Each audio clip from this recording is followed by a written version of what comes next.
हमने देखा था ये फोर्स के बारे में, फोर्स हम लोग देख लिया, थोड़ा सा आगे इसके देखते हैं। हमने फॉर्मूला क्या देखा था इधर से, F is equal to 1/4πε0 Q1 Q2 upon R। ठीक है, तो ये जो होता है ये अपना कांस्टेंट है, इसे कहते हैं प्रोपोर्शनलिटी कांस्टेंट। ठीक है, इसे कैसे रिप्रेजेंट करते हैं, K इज इक्वल टू 1/4πε0।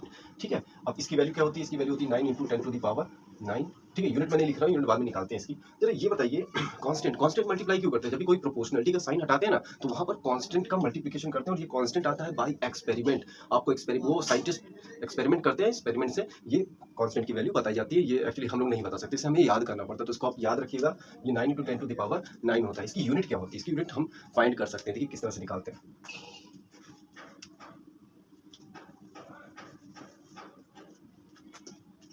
देखिए F is equal to K Q1 Q2 upon R। ठीक है, K इज इक्वल टू क्या हो जाएगा, यहाँ से इधर भेजा F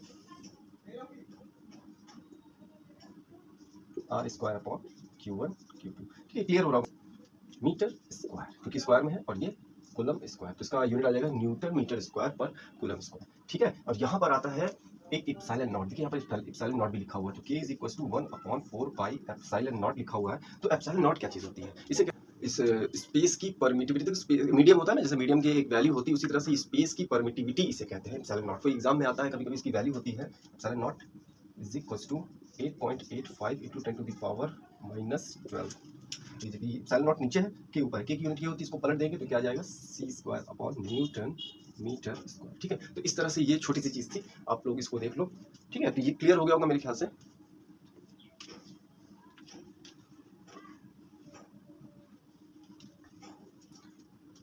तो देखिए छोटा सा था फॉर्मूला आपका फोर्स का, ये कूलम्स लॉ खत्म हो गया है। बहुत छोटा सा, बहुत ही सिंपल है। एग्जाम में आपके बोर्ड एग्जाम में इंपॉर्टेंट नहीं, पर इसके न्यूमेरिकल्स बड़े आते हैं एग्जाम में। ठीक है, इनके न्यूमेरिकल्स बड़े पूछे जाते हैं एग्जाम में। तो एक दो न्यूमेरिकल हम लोग देखते हैं छोटे से।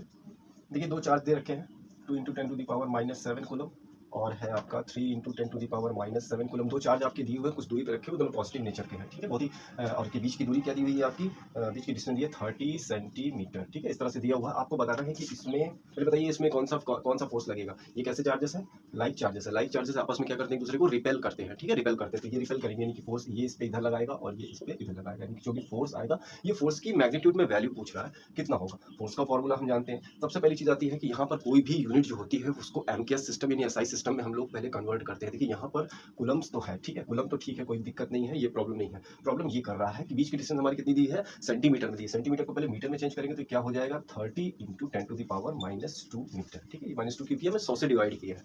ठीक है, अब ये सारी वैल्यू उठा के फोर्स वाले फॉर्मूला देंगे। क्या होता है फोर्स का formula, K Q1 Q2 upon R²। बहुत ही सिंपल है।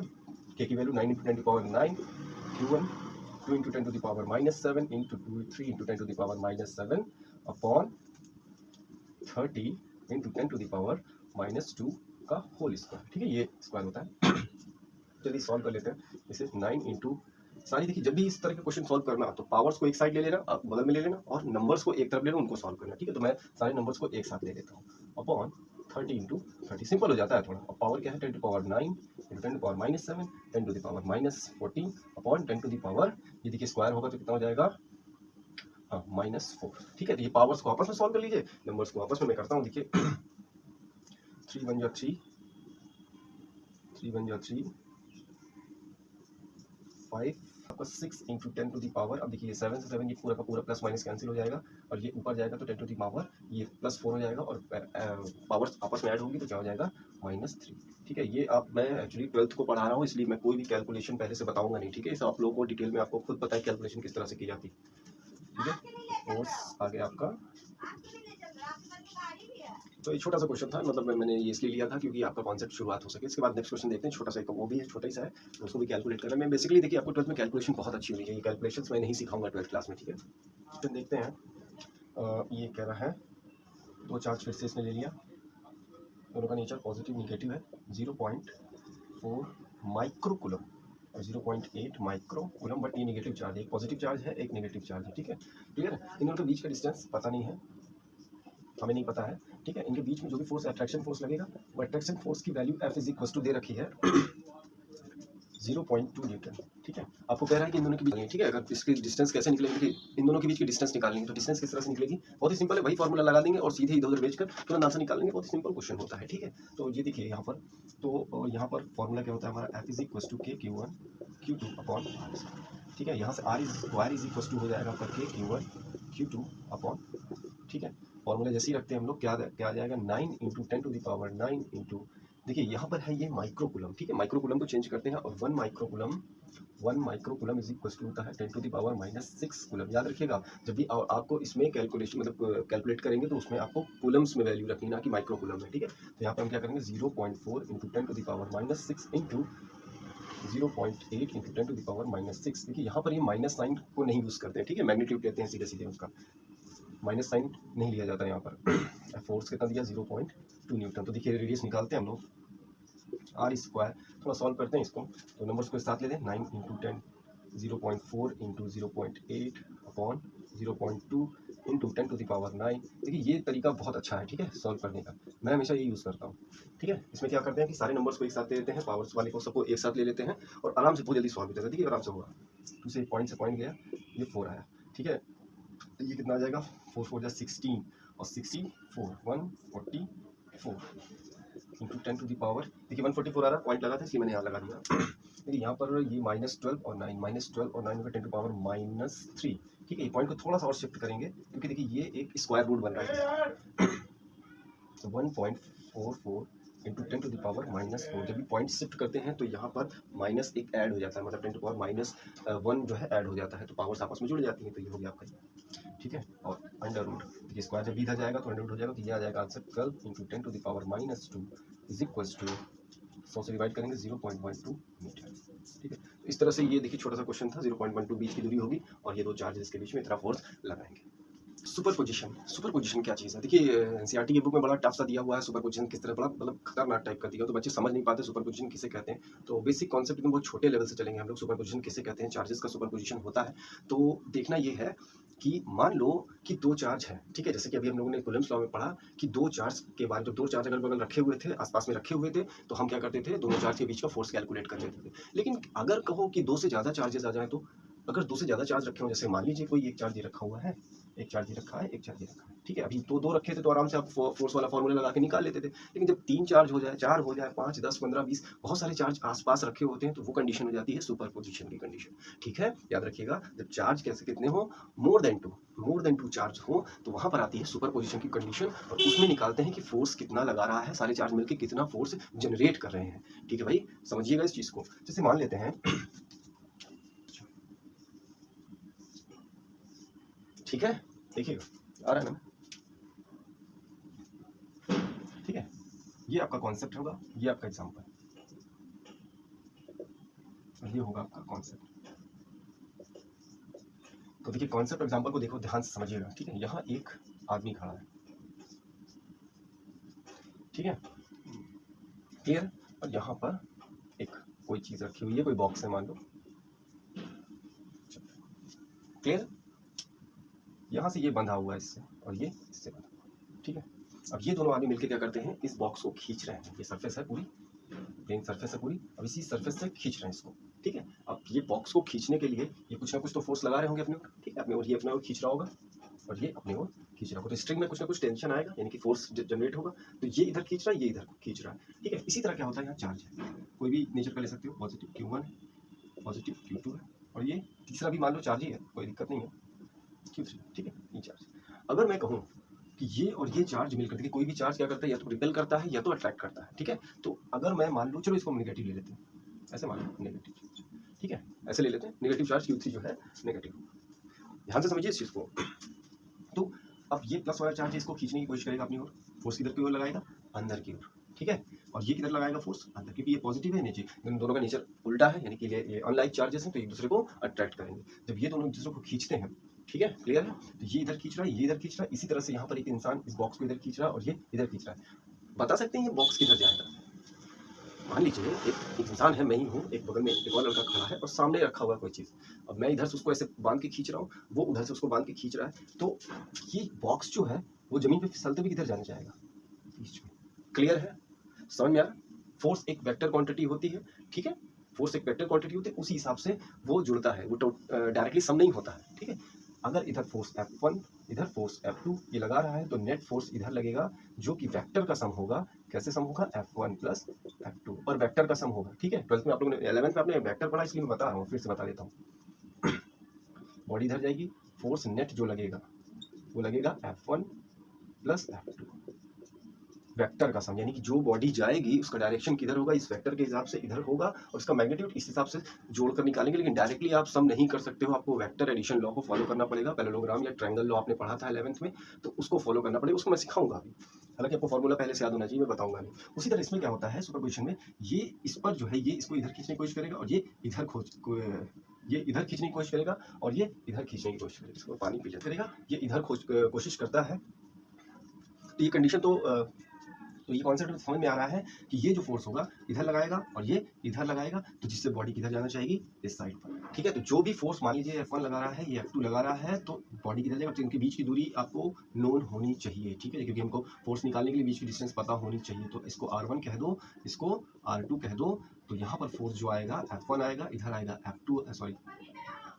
R1 R2 ये F2। तो जो भी फोर्स आएगा वो फोर्स नेट जो हो जाएगा वो कितना हो जाएगा, F प्लस F के सम के बराबर हो जाएगा। लेकिन आपको इसमें इसके बीच का एंगल भी पता होना चाहिए, यानी ये बीच का एंगल पता होगा तभी आप इस वेक्टर को सॉल्व कर पाएंगे, इस वेक्टर को निकाल पाएंगे आप। इसको सॉल्व करने के लिए आपको इसके बीच का एंगल पता होना चाहिए, ठीक है। बहुत ही सरल है, देखिए बहुत ध्यान से देखिए, बहुत ज़्यादा टिपिकल कॉन्सेप्ट नहीं है, बहुत बिल्कुल सिंपल कॉन्सेप्ट है, ठीक है। मैं अभी इसका और भी डिटेल में बताता हूँ, तो ये आपको समझ में आ गया होगा कि अगर 3 चार्ज दिए हुए हैं तो वो बॉडी किस तरह से मूव करेगी, वो वेक्टर एडिशन लॉ के हिसाब से जिधर फोर्स उसको लेके जाएगा उधर वो बॉडी जाएगी। ये सुपरपोजिशन की कंडीशन होती है। फर्स्ट कंडीशन छोटा सा था, इसका दूसरा दिखाएंगे से होता है। इसका जो फॉर्मूला होता है क्या होता है, एफ नेट का मैग्नीट्यूड निकालना हो, मान लो एफ नेट का मैग्नीट्यूड निकालना हो तो वेक्टर में आपने पढ़ा था एक बड़ा सा formula, F1 square plus F2 square plus 2F1 F2 cos theta. Theta is a angle between this forces, angle between this forces, ठीक है।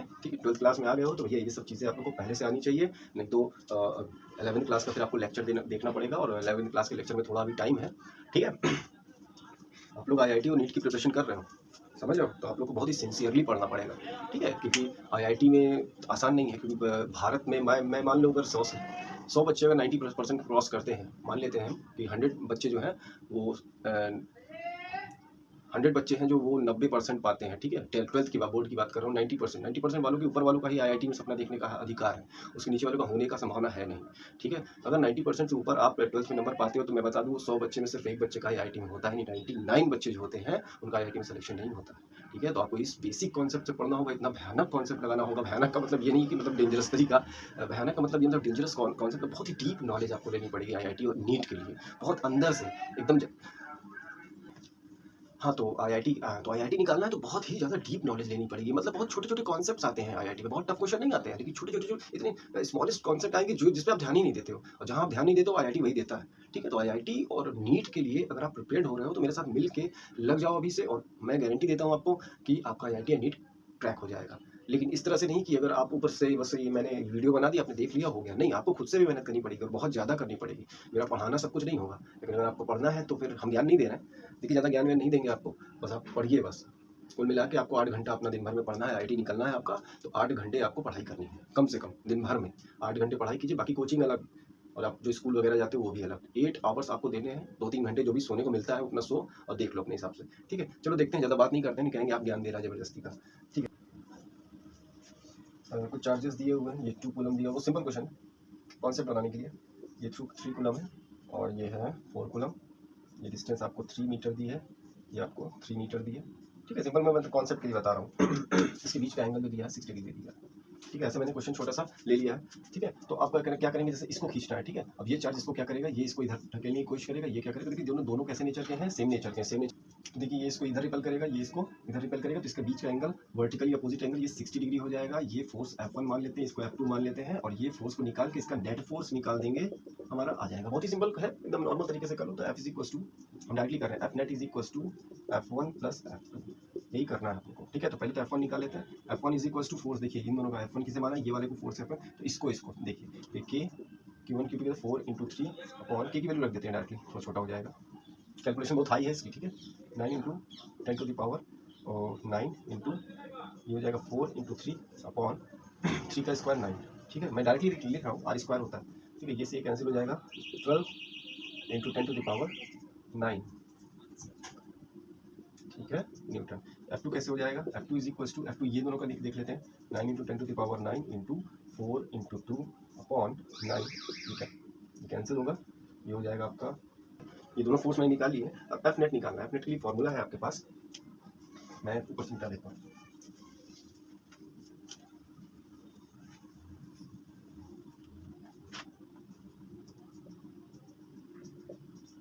अंडर रूट F1 मैंने बताया था ना, F1 square plus F2 square, F1 का square 12 into 10 और 8 का 9 का square plus 8 into 10 to the power 9 का square plus 2 into 12 into 9 into 2 8 into 10 to the power 9 cos 60 degree. Cos 60 degree 1/2 होती है value, 144 into 10 to power 18 plus 64 into 10 to the power 18 into 2 into rightly लिख लो, क्या हो जाएगा, देखिए ये वाला 2 into 12 into 8 into 10 to power 18 upon 2, 2 से 2 कैंसिल, 12 से 8 का हो रहा था क्या,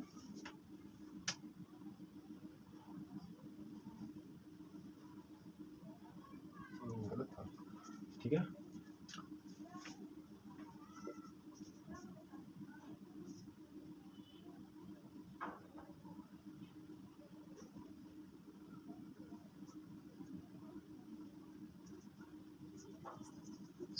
तो ये हो जाएगा आपका 144 इंटू, यहाँ से कॉमन ले लेते हैं, सब में देखा 18 कॉमन, 10 टू पावर 18 कॉमन है, तो 144 प्लस 64 प्लस 96, 12 8 जा 96। ठीक है, तो ये अंडर रूट के बाहर ही आ जाएगा आपका, देखिए ये बाहर आएगा, अंडर रूट के 10 टू पावर 9 हो जाएगा, और ये कहता है 6 4 10 4 14 18 होता होगा 17 17 पॉइंट समथिंग होगा, मैं 17 का लेके चलता हूँ। ठीक है, ये 17 ऑलमोस्ट है, तो इसका जो भी नेट फोर्स आएगा इस तरह से, तो ऐसे कैलकुलेशन है, जो भी हो सकता है कैलकुलेशन कुछ मिस्टेक हो गई हो। ठीक है, आपको देख लीजिएगा, लेकिन कैलकुलेशन का प्रोसीजर जो होगा यही होगा, क्योंकि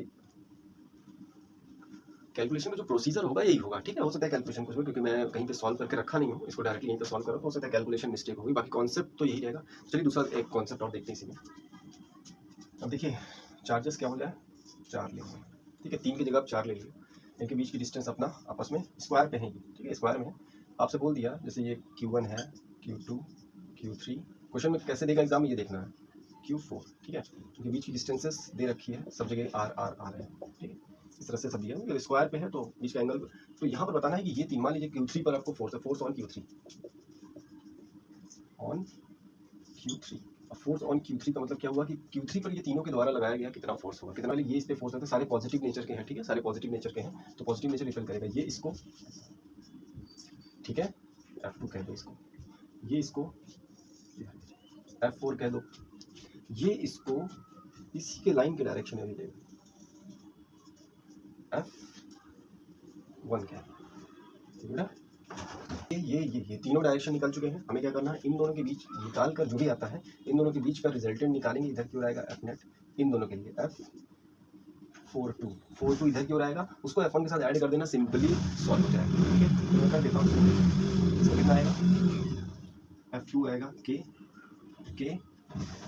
Q2 Q3 और F4 K Q3 Q4 और देखिएगा, बिल्कुल सिंपल, कुछ है नहीं इसमें, मैंने निकाल लिया। इसका निकाल लेते हैं resultant, F resultant under root, देखिए एक सिंपल, ये दोनों सेम तो नहीं है, ऐसे कर सकते हैं, K Q2 Q3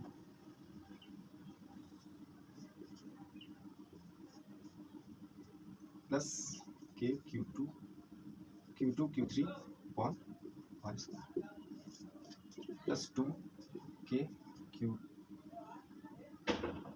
Q3 cos 90 actually 0 होता है। ठीक है, ये पूरा पार्ट क्या हो जाएगा, 0, क्यों cos 90 अगर 0 हो तो ये पूरा पार्ट 0 हो जाएगा, सिर्फ बचेगा ये, इसमें से K स्क्वायर कॉमन लेके बाहर के ले लिया, क्योंकि रूट के बाहर जब भी आएगा तो निकल आएगा, R स्क्वायर कॉमन लेके बाहर तो R स्क्वायर आ गया, अंडर रूट के अंदर आएगा Q2 Q3 plus Q2 Q3 Q4